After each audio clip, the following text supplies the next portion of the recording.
कि हमारे मंदिरों पर राजनीति होती है। ये गलत बात है, राजनीति नहीं होनी चाहिए।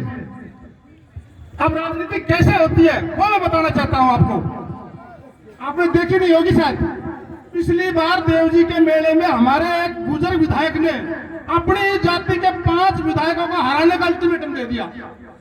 ये 5 गद्दार हैं यार, ऐसा नहीं होना चाहिए। अरे हम मंदिर में यहाँ पार्टीबाजी जाओ भाड़ में, यहाँ सभी हमारे सम्मानीय है, सभी जाति के लोग सम्मानीय हैं। इसलिए इन मंदिरों से ऐलान मत करो फलाना गुजर को हरा दो, वो गद्दार है, उसने उसका साथ नहीं दिया। हमें क्या लेना देना इन बातों से, कौन किस पार्टी का है, कौन कौन सी पार्टी का है। इसलिए मंदिरों से राजनीति खत्म होनी चाहिए। और दूसरी बात, अभी देखो मोदी जी आए भीलवाड़ा में, बीजेपी के लोग बैठे चिढ़ जाएंगे। पूरे देश में मोदी जी जहां जाता है वो 1000-2000 करोड़ देता है, और हमको भीलवाड़ा में आशिंद ने दिया बाबा जी का ठल्लू। इतना बड़ा देश का प्रधानमंत्री, मेरी बात को सुनो, उनने दिया हमको बाबा जी का ठल्लू। ये गलत बात है, दोनों ही पार्टी ठीक नहीं। अब मैं ज्यादा नहीं कहूंगा। अब मैं मेरी एक बात कहना चाहता हूँ, मेरी माता और बहनों आपसे अपील है मेरी, आपकी बात पूरी होगी। देखो कल आप देव नारायण के मंदिर में जाओगे, कोई धन मांगेगा, कोई दौलत मांगेगा, कोई प्लॉट मांगेगी, कोई क्या मांगेगी। मेरी तो आपसे एक ही अपील है, आप तो भगवान देव नारायण से मांगो कि मेरी कोख में राजेश पायलट पैदा हो, मेरी कोख में कर्नल किरोड़ी सिंह बैसला पैदा हो, मेरी कोख में रावतार लंगड़ी पैदा हो, मेरी कोख में। लेकिन आप लोग मांगने में कंजूसी कर देते हो, इसलिए बड़को मांगो।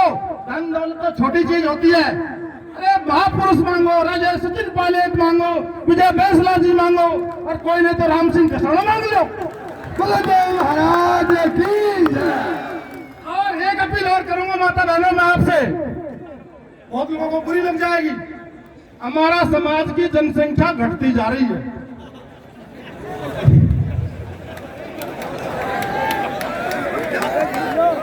वो कैसे?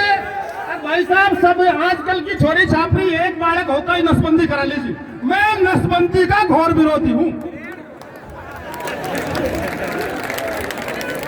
भाई साहब, माता बहना बुरा मत मानना, 1-2 छोरा को कोई छोरा मत समझो, कम से कम 5 बालक पैदा करो।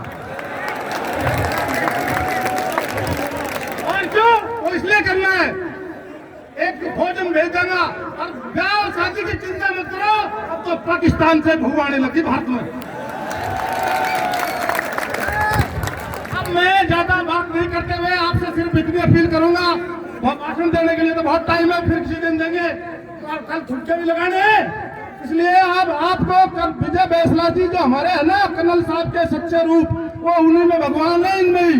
ये जब भी आपको कोई आह्वान करे तो एक की जगह निकल पड़ो लाठी ले लेकर के, और आपके आरक्षण के आंदोलन को कोई आ जाए, आपके मान और सम्मान को, स्वाभिमान को कोई खतरा पैदा हो, और विजय बैसला जी को आपको आवाज लगाए, तो निकल पड़ो घर से, और उसी तरह मजबूत करो जिस तरह से कर्नल किरोड़ी सिंह बैसला को मजबूत किया था।